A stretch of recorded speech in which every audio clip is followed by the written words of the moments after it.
Hello everybody, good morning.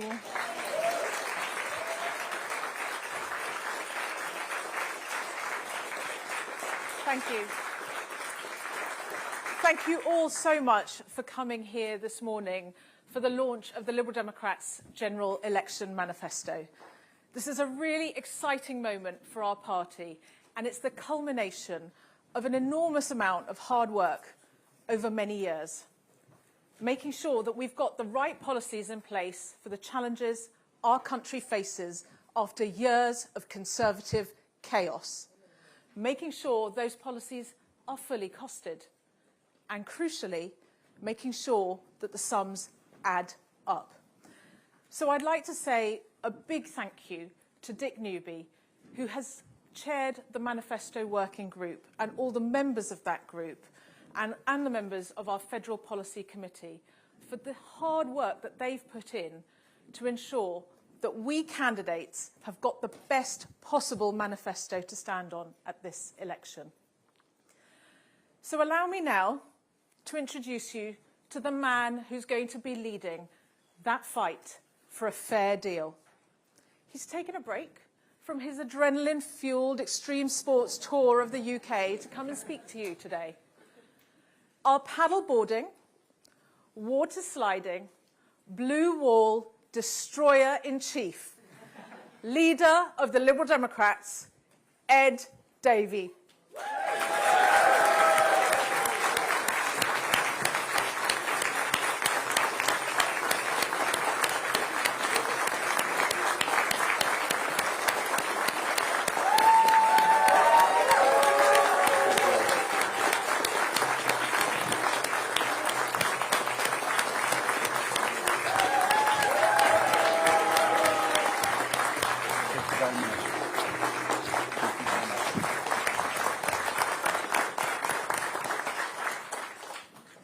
Thank you, Munira, for that kind introduction. Munira is a fantastic local champion for the people of Twickenham and a tireless leader on improving our education system and providing real support and opportunities to children and young people. Munira, I'm so proud to call you a colleague and a friend. Thank you.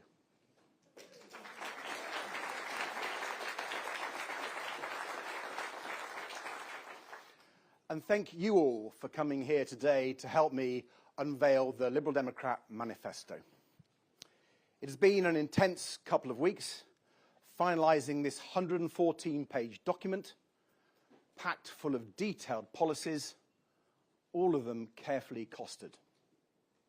Of course, I've needed the occasional break, but when I asked my campaign team to find the odd activity to help me unwind, I had no idea what I was letting myself in for. It has been quite something to be told by my team that I've become a bit of a meme on social media. And can I just say to those who have suggested that my next campaign stop should be wrestling a crocodile or being fired out of a cannon, please stop giving my campaign team these ideas. They really don't need any encouragement, believe me. What has been truly overwhelming over the past week or so have been the incredible messages I've received from people who've heard me talking about my experiences, caring for my mum when I was a teenager, and as Emily and I care for our wonderful son, John, today. Really humbling messages from people across the political spectrum and outside of politics altogether, welcoming our focus on care and carers. And the most touching messages of all have come from other carers, people looking after their loved ones, who've got in touch to say, that's my story too. To say how refreshing it is after so long feeling forgotten and ignored by people in power, to hear a politician talking about these issues from personal experience. Your message just means so much to me.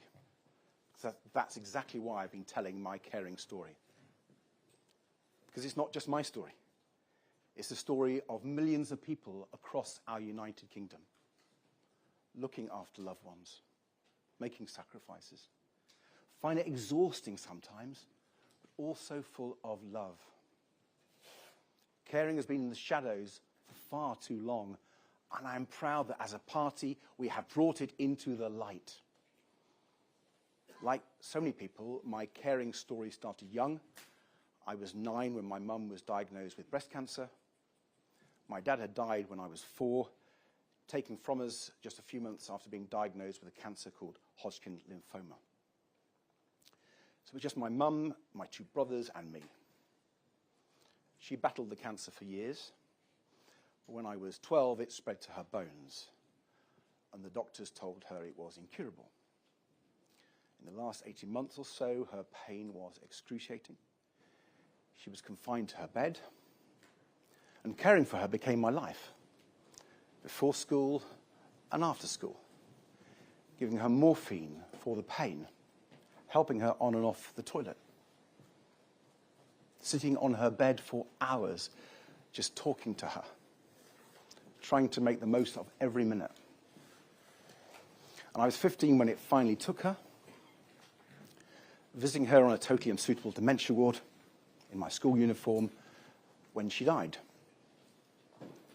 Now, I never called myself a young carer. I never thought of myself that way. I was just looking after my mum because she needed it and because I loved her. And in these last few years, I've been privileged to meet many young carers from all over the country, and I hear the same thing from them. Now, all of their stories are very different, and yet, in so many ways, they are also the same. Whether it was the young woman who told me how hard it had been to concentrate at school after nights spent looking after her dad, or the girl who said she sometimes feels like nothing but a carer. I know how that can feel. And similarly, when I speak to parents looking after disabled children, or people caring for a parent or a partner who is ill or frail, I hear echoes of my own experiences caring for John. How close it makes you. What a special bond you share. But also how relentless it can feel. Physical challenges, the lack of a break, all the paperwork, the appointments, the phone calls, how often it can feel like no one understands. And how much of a difference just a little extra support can make. And these are the experiences that we must bring out of the shadows. Because the truth is that unless we properly value care, unless we properly support carers, we will never be able to fix the crisis in our NHS or get our economy back on track. And that's why I'm so proud that the Liberal Democrats have put health and care at the heart of our campaign in this general election, and at the heart of our manifesto too.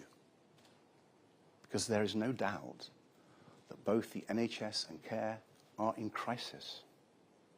More than 6 million people stuck on hospital waiting lists. People are waiting hours in pain for an ambulance to arrive, or weeks to see a GP or an NHS dentist, if they can even find one.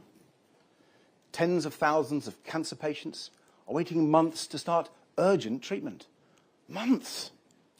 When every day could make all the difference. Hospital roofs are literally crumbling, and the Conservatives have broken their promise to build 40 new ones. Talk to anyone in the NHS and they will tell you a major cause of the crisis in our health service is the crisis in social care. Right now there are thousands of people stuck in hospital beds well enough to be discharged but unable to leave because the care they need at home or in a care home simply isn't there. After years of Conservative chaos and neglect, the scale of the challenge is enormous. So our manifesto doesn't shy away from that. We are putting forward a bold, ambitious and fully costed plan to tackle the health and care crisis from top to bottom. This is a manifesto to save the NHS.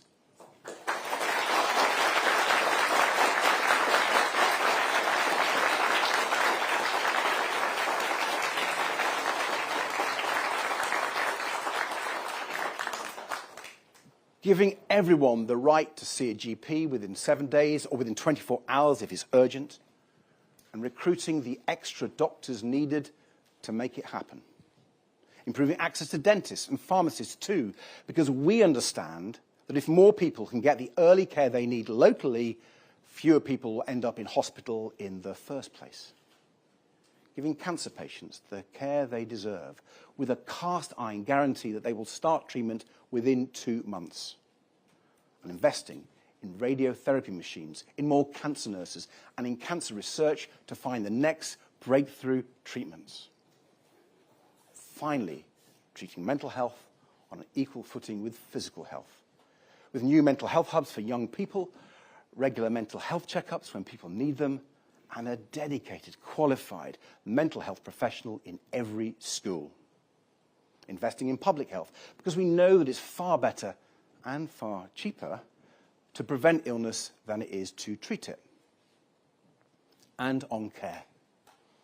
We have an equally bold plan to make sure everyone gets the support they need. People who need care, the amazing care workers who provide it, and the unpaid family carers who provide it too.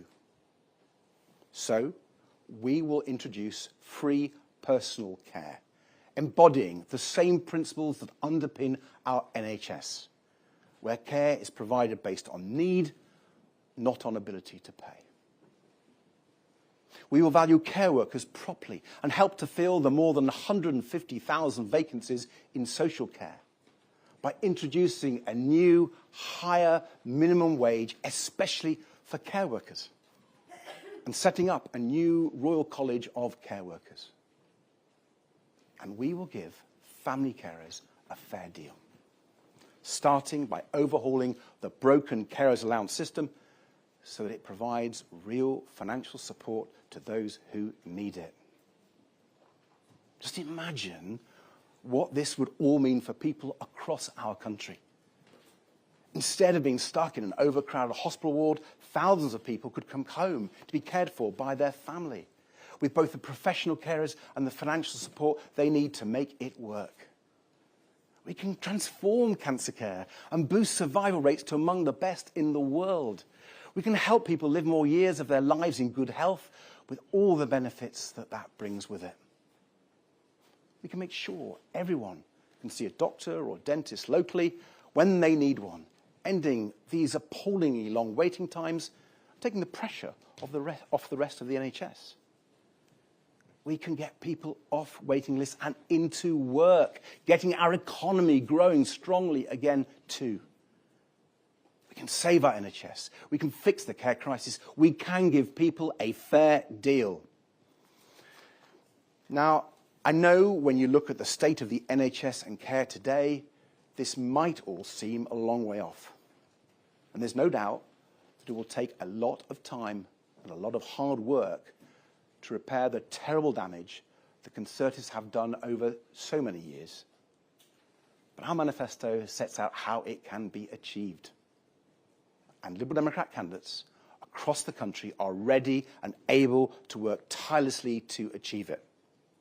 So every vote for the Liberal Democrats at this election is a vote to elect a strong local champion who will fight every day for the NHS and care.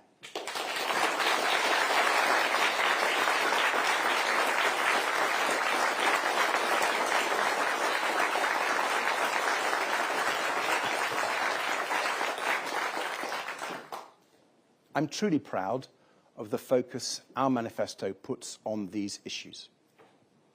As a carer for most of my life, this is personal for me. And having met so many wonderful carers as I travel across our United Kingdom, I know it's personal for millions of people. Let me just mention one other policy in our manifesto that means a lot to me personally. Restoring proper bereavement support for parents whose partners have died.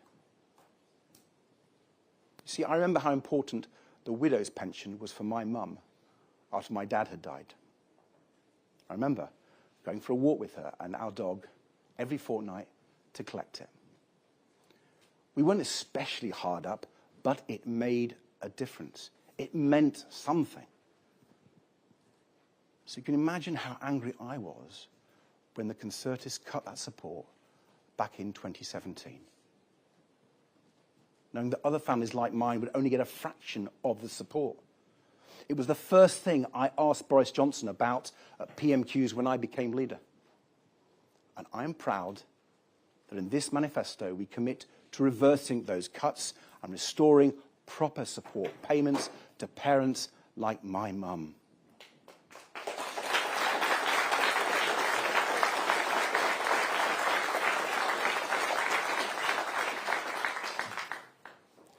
There's so much more I'm proud of in our manifesto. Our clear plan to end the scandal of raw sewage being dumped into our rivers and onto our beaches, and to hold the water companies to account for the damage they've done. Our policies to solve the cost of living crisis for the long term. From an emergency home energy upgrade programme to cut people's energy bills, to a national food strategy including free school meals. Our commitment to restoring proper community policing and guarantee that every burglary will be attended by the police and investigated, so that everyone can feel safe in their own homes and walking down their own streets. Fixing our broken relationship with Europe. Rebuilding the ties of trade and friendship. Boosting our economy and restoring Britain's role on the world stage.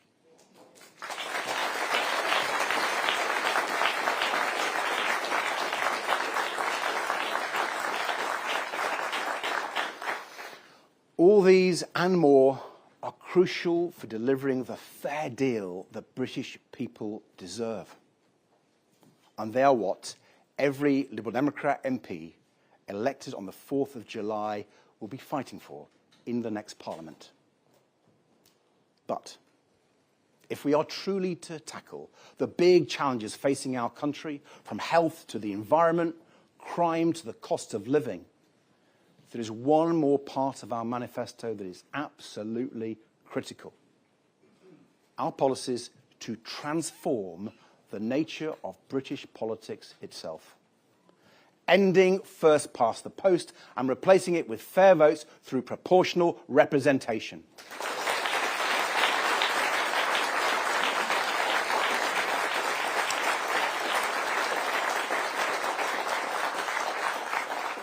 Getting big money out of politics with a cap on donations to political parties. Shifting power out of the centre so local decisions are made by and for the people and communities they affect.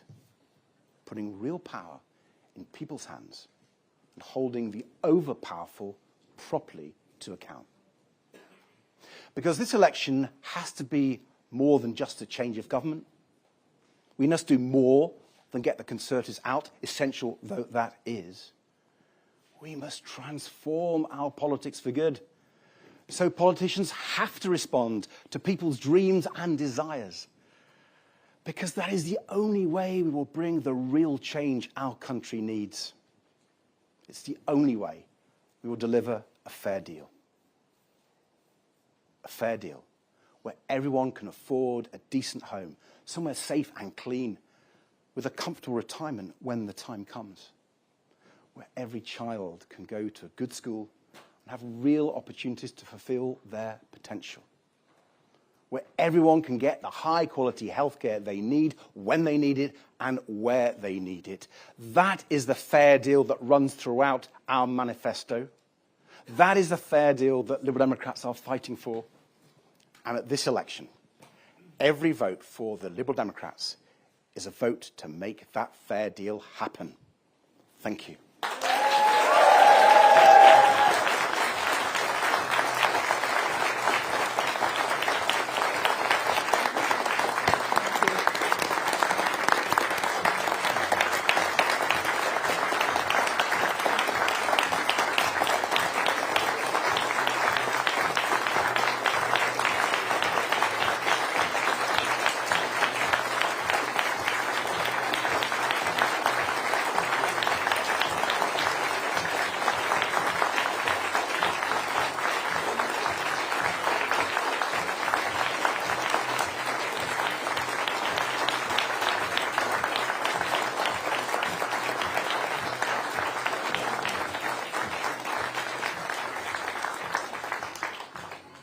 thank you. Now I think there's time for a few questions.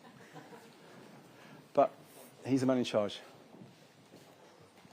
Vicky Young, BBC News.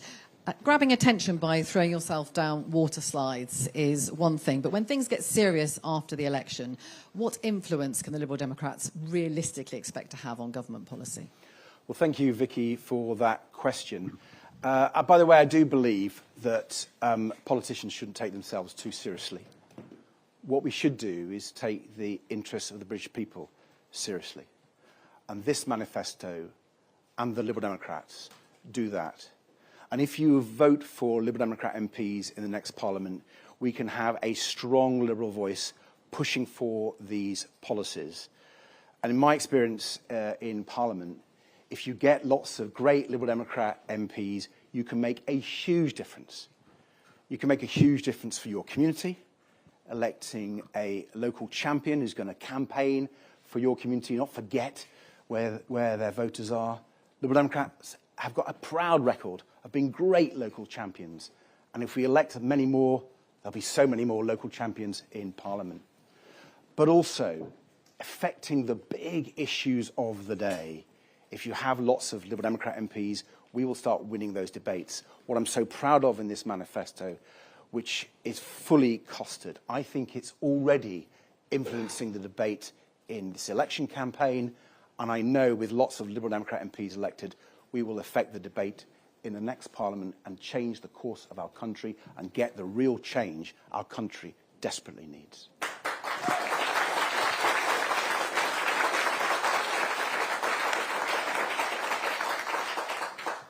Chloe Keedy, ITV News. The last time the Liberal Democrats launched a manifesto stopping Brexit was front and centre. It isn't even mentioned in this one until page 112, the penultimate page, where you say that it is one of your party's objectives to rejoin the EU. Can you clarify for voters whether that is something you would seek to do in the next Parliament? Thank you very much, Chloe. We've made clear time and again that we are a pro-European party who believe that our country's interests are best served by working with other countries in the mutual benefit. And as we say on that page, we believe in the long term we need to be back at the heart of Europe. But we're being really clear that we're not going to pretend that's going to be easy.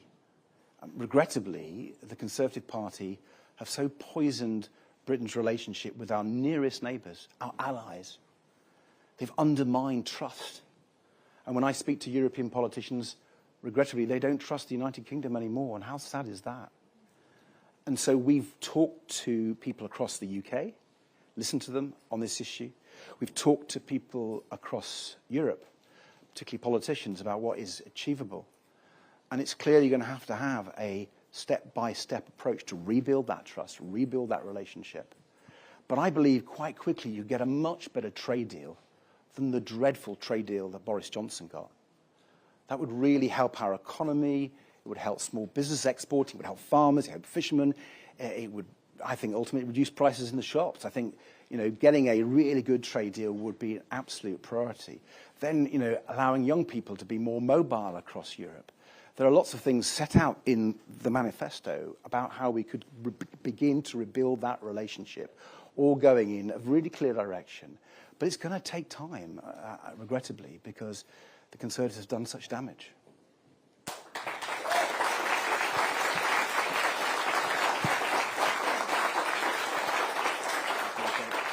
Thank you, Ed Davey. Sam Coates, Sky News. You talked about care and your experience with care. But all the indicators are that we are heading towards a big Labour majority. What makes you think that the ideas in this manifesto will have any impact on the next 5 years? What does success look like when it comes to policy? Well, success, first of all, results in lots of Liberal Democrat MPs getting elected.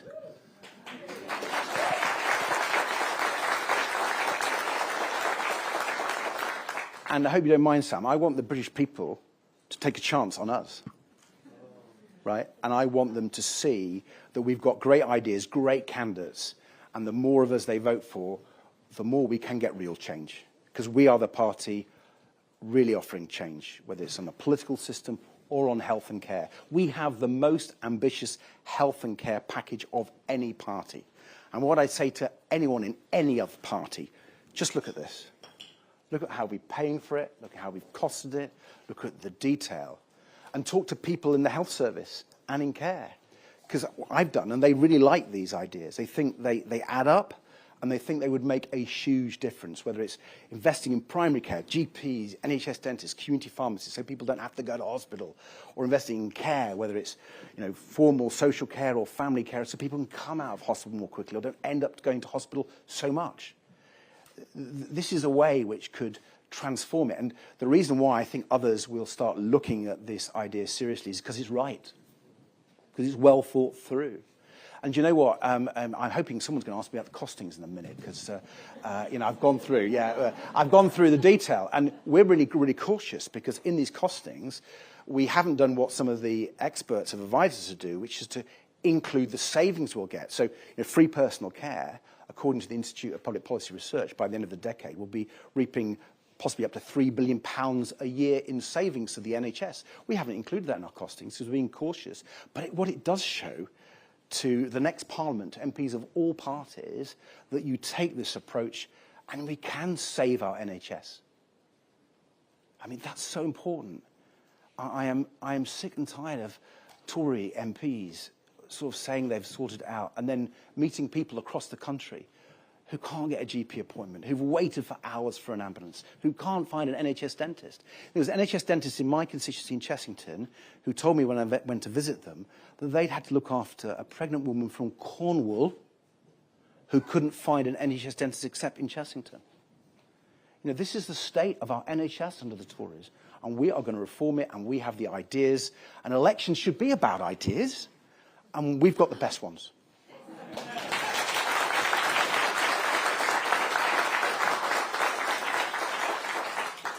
I was waiting for the applause to come down there. Morning, Thread. Paul McNamara, Channel 4 News. You're the leader of a party that wants a closer relationship with Europe. Are you worried that you're fighting for further integration with a Europe in which voters over the weekend have given a clear message that they want the opposite? Well, I don't know how you interpret the results. The way I would ultimately interpret the results is people across Europe and in this country are pretty unhappy. They want change. And we want change too, because we're unhappy. We think the Conservatives have made a mess of our economy, of our health service, and people want change. But in this country, people have got a party called the Liberal Democrats who've got some serious, sensible, costed policies that will bring that change. And in terms of getting a better relationship with Europe, whatever the make of the European Parliament, I think just makes sense. Just makes sense. I've spoken to business people who say they can't afford to export anymore because of the Conservatives' trade deal. They've given up. How sad is that? It's undermined our growth. I've spoken to pharmacists who can't get the medicines that people in their community want because of problems with trade on pharmaceuticals. I think it's pretty clear now that the Tories' deal with Europe has been a disaster for our country. And so I'm a tough negotiator. And I would negotiate for our country, for the best for our country, the best for our people. But I know that what the Conservatives delivered is the worst for our people.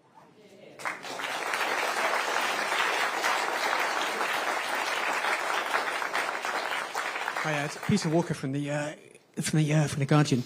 Sorry, I'm trying to not drop my laptop as I stand up. The policy that came out overnight about the idea of reforming capital gains tax. And I guess there's a question in two parts. Is this in some way a kind of challenge to other parties to have tax plans which you think would actually work? And it's essentially because it's targeting mainly wealthier people. It's kind of almost a wealth tax. Is that slightly a challenge to Labour to try and potentially do something on that too? Thank you, Peter. Listen, our whole manifesto is a challenge to other parties, whether it's on healthcare, whether it's on tax, whether it's making your numbers stand up. One of the reasons why we've costed this really, really carefully and show where we can get the money, because I think voters are disillusioned. I think they don't trust politicians or political parties anymore. And, you know, part of our attempt over the last few years, listening to people, trying to understand them, making sure they know that we will represent their community with strong local champions, is all about rebuilding that trust. One of the reasons why we want to reform our broken political system is to rebuild that trust. And the Costa Manifesto is about that. And the CGT issue, we think, it is only right that the very, very, very wealthiest in our country pay more tax. The CGT system at the moment is unfair for some of the people who pay it. And so our reforms would actually reduce the capital gains tax bills paid by most of the people who pay capital gains tax at the moment. We're bringing in a higher allowance. Crucially, we're bringing in an inflation indexation allowance. We're going to have a small business relief. So a lot of people who currently pay capital gains tax, and the Tories wouldn't pay it under these proposals. But the Tories are letting off from paying CGT, the right level of CGT, people who are really, really wealthy. We're talking about billionaires, we're talking about multi-millionaires. And they're paying a lower rate of tax on their capital gains than many of the people they employ are paying in income tax. That is just unfair. And when our public services are crying out for money, our health service, our schools, our police force, we've got to find the money from somewhere. And the Conservatives have increased taxes on ordinary people, ordinary families, pensioners, so much. So, I mean, to record levels. The Tories are the party of tax risers, right? And they have increased taxes so much that in a cost of living crisis, we're not going to do that. But I have to say, the 0.1% of people who would pay this higher corporation taxes, let's be clear, if you get over £100,000 a year in capital gains, over £100,000 a year in capital gains, you pay 45% on those capital gains. That's what we're talking about. And I think they should. Other people who are earning income above that pay that rate. Why shouldn't people getting capital gains just because they're billionaires? Why are they excluded from paying their fair share of tax? So, you know, I think it's the right thing to do. It ensures we make our numbers up. I'm very happy to take people through the details. I sort of already started doing that, haven't I? Sorry, I'm geeking out now. But I think it's a reform that is desperately needed.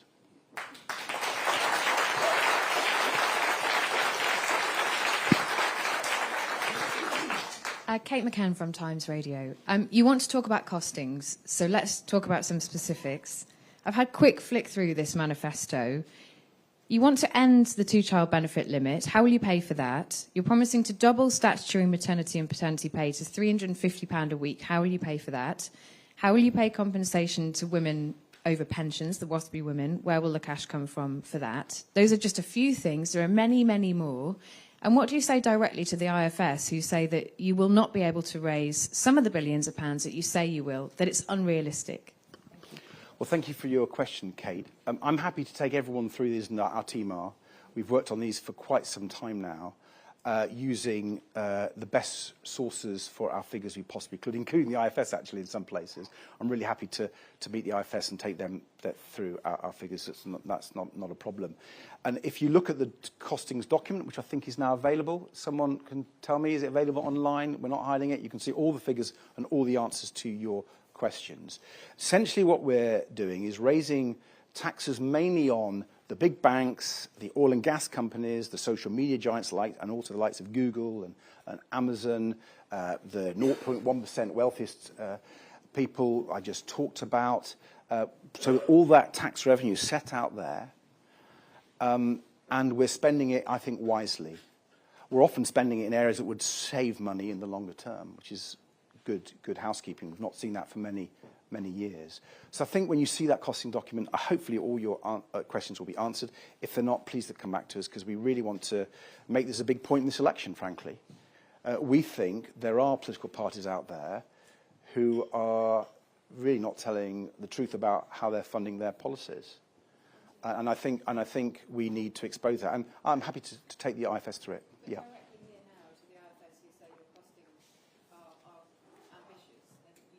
Well, they're certainly ambitious. I think we can achieve them. And one of the reasons why I think we can achieve them is in every area. Take capital gains tax, for example. If you look to the numbers of what the various experts say we would raise from our policies, the numbers are higher than what we've put in our costings, because we've taken account of behavioural change, and in a number of areas we've deliberately done that to be very cautious on our costings. And I will challenge anyone, particularly in the other parties, about whether they've had the cautious approach that we've taken. Chris Hope, GB News, Ed Davey. This is a detailed manifesto, no question. But what's the point of voting for the Liberal Democrats when you're not going to win? Your best get is maybe 50 MPs when Labour are going to storm to victory, according to the polls. And just on Brexit, the goal here is single market, rejoining that. When will that happen by? And is the ultimate goal rejoining the European Union? Well, thank you, Chris. If you vote Liberal Democrat, you get lots of local Liberal Democrat champions as your MP.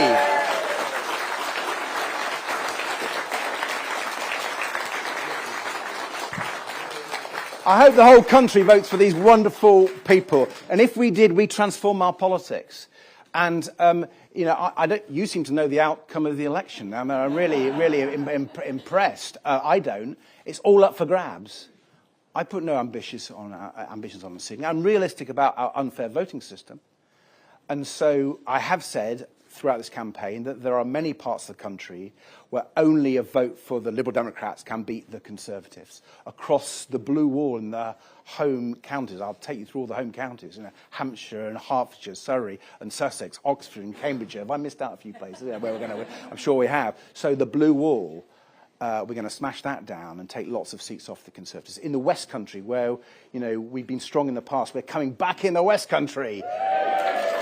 And there are parts of Greater Manchester, rural Mid Wales, parts of Scotland we're going to take on the SNP, parts of Yorkshire. You know, we actually are the only ones who can beat the Conservatives in so many seats. So what's been exciting about this election campaign is when people have heard from us, and I really hope they hear about these policies, particularly our plan to rescue our NHS today. When they hear them and they see our great champions, they'll come and back us. And if you back the Liberal Democrats on the 4th of July, yes, you'll get a local champion, but you'll get people who are going to go into Parliament to fight for real change, to sort out the sewage scandal. The Liberal Democrats were the first to raise that. I haven't heard much from other parties. So you want to sort out the sewage scandal, vote Liberal Democrat.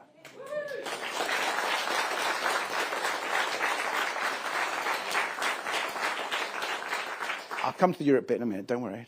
But there's a lot of things in this manifesto which are totally distinctive. If you want this ambitious programme of change, you've got to vote Liberal Democrat. You won't get it from anyone else. And on Europe, I mean, Chris, we couldn't have been clearer. I've already answered it a few times. Very happy to answer it again. We are the most pro-European party in British politics. We're proud of that. We believe serious government works with your neighbours, whether it's your friends and things that are mutually beneficial, whether it's trade, whether it's tackling international trafficking gangs, whether it's tackling climate change. All these issues are international. And you should work with your partners. And, you know, the fact that Conservatives won't is a betrayal of our country. I'm proud of our country. I'm a patriot. And there are some people in the Conservative Party who have undermined my country, our country. And that, I get angry about that. That's wrong. They've misled people. So no, you can't have a time, I'm afraid. That's just being frank with you, because you've got to rebuild that relationship. It's going to take time, unfortunately, but it is going to take time. We've got to take the British people with us. We've got to show the benefits, and we will do that.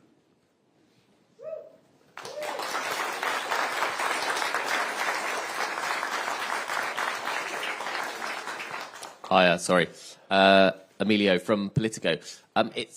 Lots of evidence shows that one of the big themes for the voters at this election is just disillusionment and lack of trust and just sick of politicians, what they say at elections versus what they do. How much responsibility do the Lib Dems need to take for that, considering the coalition and obviously the big thing being the student fees thing? And to what extent have you kept that in mind while writing this manifesto, so that you don't end up in the same position where if you accidentally end up in government by mistake in some coalition, you have to ditch big things that you've promised to disappoint people again? Well, let me just take that straight on, Emilio. you know, we fought the Conservatives every day, but we didn't win everything, and we paid a price for that. I lost my seat. We've had 3 bad election results because I think people, you know, wanted to punish us for that, right? But actually, when I became the leader, I said we needed to wake up and smell the coffee, and we need to listen to people. We need to go out into communities and talk to them and hear what their concerns were and make sure that anything we promised was realistic and could be delivered. And it's been an iron discipline we've imposed on the party. You know, the party's willingly taken it. Because we've seen the disaster of the Conservatives, and we wanted to make sure that the British people had a real choice of people who could bring the change that they so crave. And so it's been a long, long time since I took over. We've been working very, very hard. Been looking forward today to tell you all about the hard work, whether it's the costings to make sure that people realise actually we've made our sums add up, or whether it's our core policies in this election. So I just say to people, I understand why you're disillusioned in politics. I get it, really get it. And one of the reasons I've talked about being a carer is I meet millions of people who think they've been forgotten. They feel disillusioned. And I want to tell them that I get it. And we've crafted policies that are based on the real lives of people, not on some think tank over here, but the real lives. And I think if people look at what we're saying, I think they'll see their lives reflected in our priorities, and I hope they do. And hopefully we can bridge that gap that happened in the past.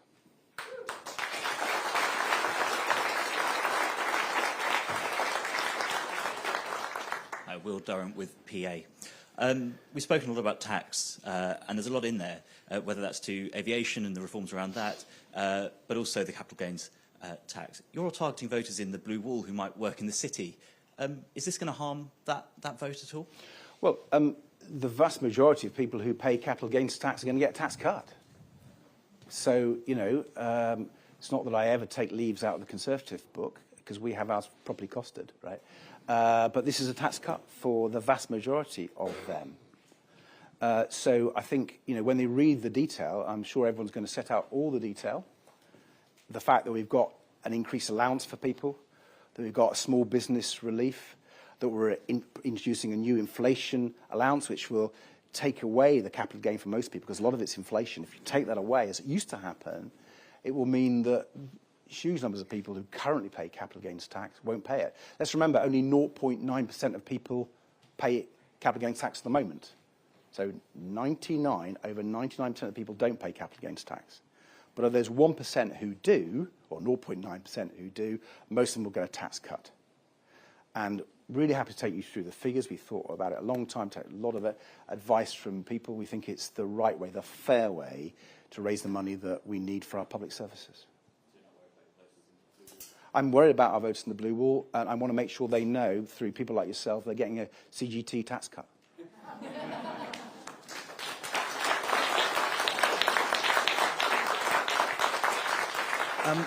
Nick Watt, BBC Newsnight. Can I take you back to your favourite subject, which is the European Union? Which, if I've read the manifesto correctly, you're talking about a journey. Phase 1 is a more constructive relationship with the EU. Another phase is single market membership, and another phase eventually could be that we rejoin. That seems to suggest that you take us into the economic architecture, the single market, before going into the political architecture, which is membership. I thought your view was always there's no point in separating the two. Because you know what single membership market means. It means accepting free movement. It means accepting rules. It means being a rule taker. So are you saying that we would go into the single market as a rule taker before we have a chance of being a rule maker as a member? Well, thank you very much for that question, because it enables me to clarify a little bit more for you and the viewers. First of all, you were getting a little bit ahead of yourself. This is going to take time. And actually, we've got 4 steps that we've set out, 4 stages, before we can get into the single market. And that could take some time. I don't know how long that will be.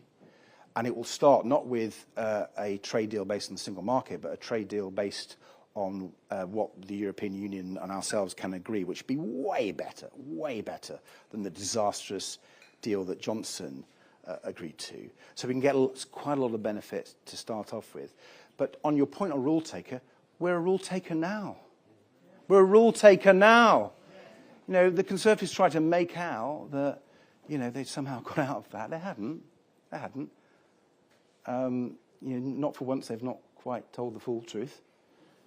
And so, you know, I think our approach would actually give us much more influence than the Conservatives have had. The Conservatives have got no influence whatsoever.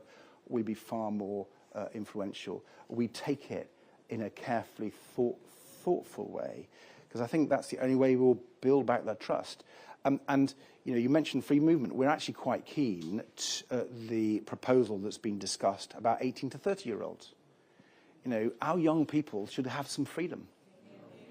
Our young people should have some freedom. And that's set out in the manifesto as one of our steps to building back the relationship.